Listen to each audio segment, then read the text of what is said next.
بسم اللہ الرحمن الرحیم۔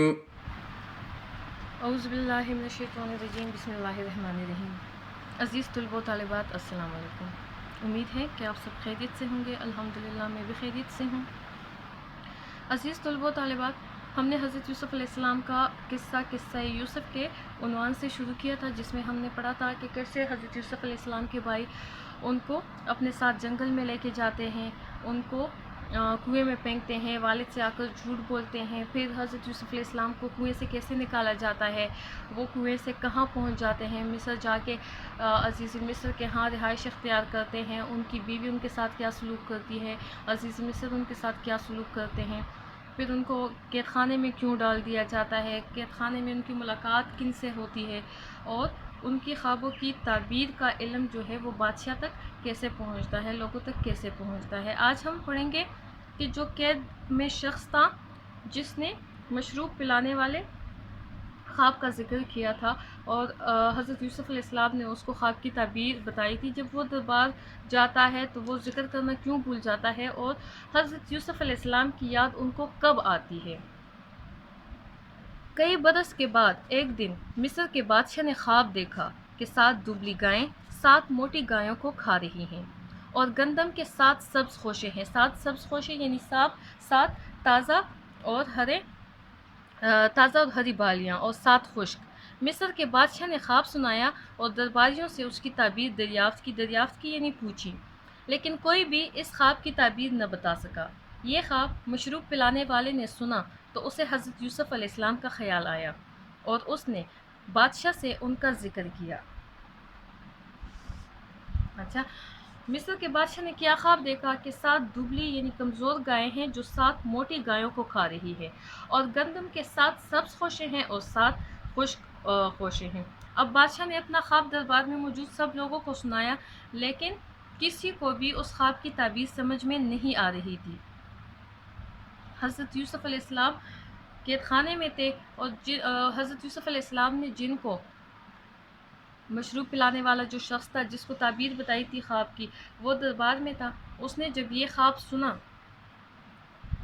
تو اس کو حضرت یوسف علیہ السلام کی یاد آ گئی، اور بادشاہ کے سامنے حضرت یوسف علیہ السلام کا ذکر کیا۔ بادشاہ کے کہنے پر وہ ان سے ملنے قید خانے گیا اور اپنے بھول جانے کی معذرت کے بعد تعبیر دریافت کی۔ حضرت یوسف علیہ السلام نے فرمایا، اس خواب کی تعبیر یہ ہے کہ 7 سال کثرت سے بارش ہوگی اور بہت غلہ پیدا ہوگا۔ اس کے بعد 7 سال قحط یعنی خشکسالی کے آئیں گے۔ لوگوں کو چاہیے کہ خوشحالی کے سالوں میں جو غلہ ضرورت سے زائد ہو اسے خوشوں میں لگا رہنے دیں اور حفاظت سے رکھیں تاکہ قحط کے سالوں میں کام آئے۔ اب خواب کی تعبیر حضرت یوسف علیہ السلام نے کیا بتائی کہ ملک مصر میں 7 سال بہت زیادہ بارشیں ہوں گی اور خوب غلہ یعنی اناج پیدا ہوگا۔ اس کے بعد آنے والے جو 7 سال ہیں وہ خشک سالی کے ہوں گے، لہٰذا خشک سالی کے دنوں میں خوشحال رہنے کے لیے ضروری ہے کہ جو غلہ اہل مصر کے ضرورت سے زائد ہے، ضرورت سے زیادہ ہے تو اس کو خوشوں میں ہی لگا رہنے دے اور حفاظت سے رکھے تاکہ خشک سالی کے دنوں میں کام آئے۔ اس شخص نے جب حضرت یوسف علیہ السلام کی بتائی ہوئی تعبیر بادشاہ کو سنائی تو بادشاہ نے فوراً انہیں آزاد کرنے کا حکم دیا۔ بادشاہ نے انہیں بہت عزت و تکریم دی اور دربار میں کوئی اعلیٰ منصب سنبھالنے کی دعوت دی۔ انہوں نے اپنے لیے خزانے کے انتظام کی ذمہ داری منتخب کی اور فرمایا کہ میں یہ کام بہتر طریقے پر انجام دے سکتا ہوں۔ جب وہ شخص واپس بادشاہ کے پاس آیا ہے اور حضرت یوسف علیہ السلام کی بتائی ہوئی تعبیر بادشاہ کو سنائی تو بادشاہ ان کی علمیت سے، ان کے خوابوں کی تعبیر کے علم سے، ان کی دانائی، ان کی عقل مندی سے کافی زیادہ متاثر ہو گئے اور فوراً حکم دیا کہ حضرت یوسف علیہ السلام کو آزاد کر دیا جائے۔ ان کو بہت عزت اور احترام کے ساتھ دربار میں بلایا گیا اور دربار میں کوئی اعلیٰ عہدہ سنبھالنے کی پیشکش بھی کی۔ حضرت یوسف علیہ السلام نے اپنے لیے خزانے کے انتظام کی ذمہ داری منتخب کی اور فرمایا کہ یہ ذمہ داری وہ اچھے طریقے سے نبھا سکتے ہیں۔ انہوں نے اپنے حسن انتظام سے آنے والے دنوں کے لیے غلہ بچایا۔ مصر کی طرح کنعان میں بھی، جہاں حضرت یعقوب علیہ السلام رہتے تھے، قحط پڑا۔ حضرت یعقوب علیہ السلام نے اپنے بیٹوں کو غلہ لینے مصر بھیجا، لیکن چھوٹے بیٹے بنیامین کو ان کے ساتھ نہ بھیجا، کیونکہ حضرت یوسف علیہ السلام کے واقعے کے بعد سے وہ اپنے بڑے بیٹوں پر بھروسہ نہیں کرتے تھے۔ اب حضرت یوسف علیہ السلام نے دربار میں منصب تو سنبھال لیا، اور اپنے حسن انتظام یعنی انتظام کی جو ترتیب تھی، جو خوبی تھی، اس سے آنے والے دنوں کے لیے کافی غلہ، کافی اناج بچا کے بھی رکھا۔ مصر کی طرح کنعان میں بھی، جہاں حضرت یعقوب علیہ السلام اپنے بیٹوں کے ساتھ رہتے تھے، جو ان کا شہر تھا، وہاں پہ بھی قحط پڑا، خشکسالی آئی۔ حضرت یعقوب علیہ السلام نے اپنے جو سوتیلے بیٹے تھے، مطلب جو ان کے اپنے بیٹے تھے لیکن حضرت یوسف علیہ السلام کے سوتیلے بھائی تھے، ان کو مصر بھیجا تاکہ وہ مصر سے غلہ لے کر آئیں۔ لیکن جو چھوٹا بیٹا تھا حضرت یوسف علیہ السلام کا سگا بھائی بنیامین، ان کو اپنے دوسرے بیٹوں کے ساتھ نہ بھیجا، کیونکہ حضرت یوسف علیہ السلام کے واقعے کے بعد حضرت یعقوب علیہ السلام اپنے دوسرے بیٹوں پر بھروسہ نہیں کرتے تھے، اور ان کو خدشہ تھا کہ حضرت یوسف علیہ السلام کی طرح وہ بنیامین کو بھی کوئی نقصان پہنچا دیں گے۔ غلہ دیتے وقت حضرت یوسف علیہ السلام اپنے بھائیوں کو پہچان گئے، لیکن بھائی انہیں نہ پہچان سکے۔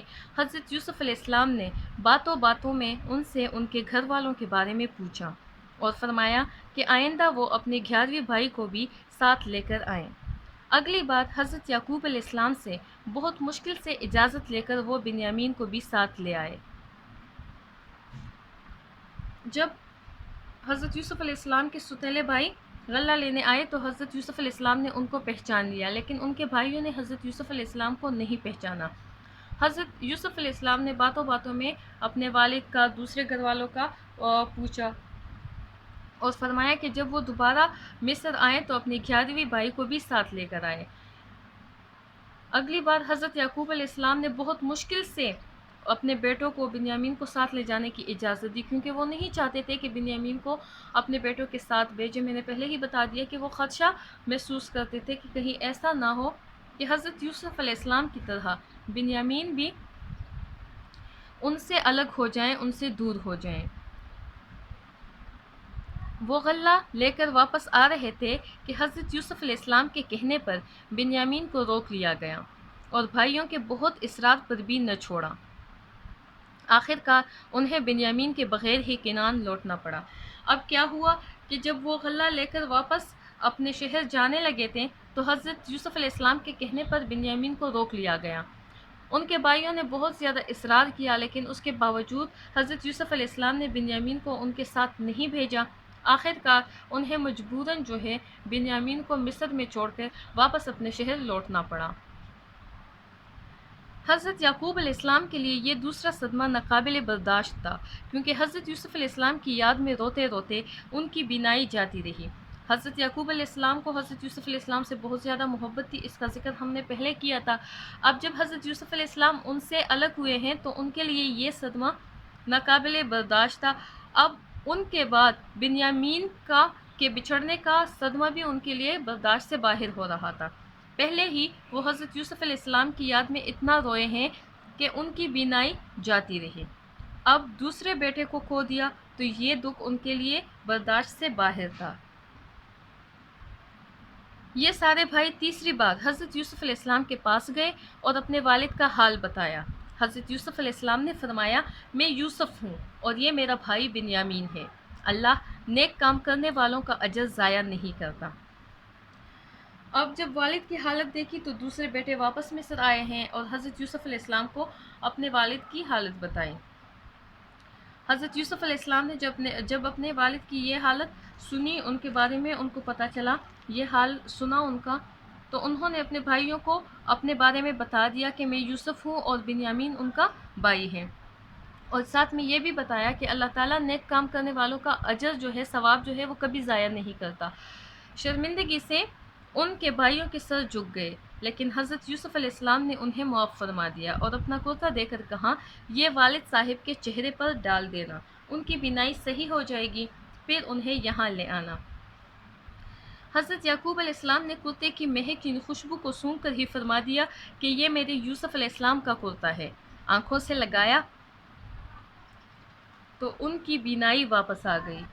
اب حضرت یوسف علیہ السلام نے کیا کیا کہ انہوں نے اپنا کرتا اپنے بھائیوں کو دیا اور ان کو کہا کہ جب واپس چنان جاؤ تو یہ کرتا والد صاحب کے چہرے پر ڈال دینا، ان کی بینائی، ان کی آنکھوں کی روشنی، ان کی نظر واپس آ جائے گی۔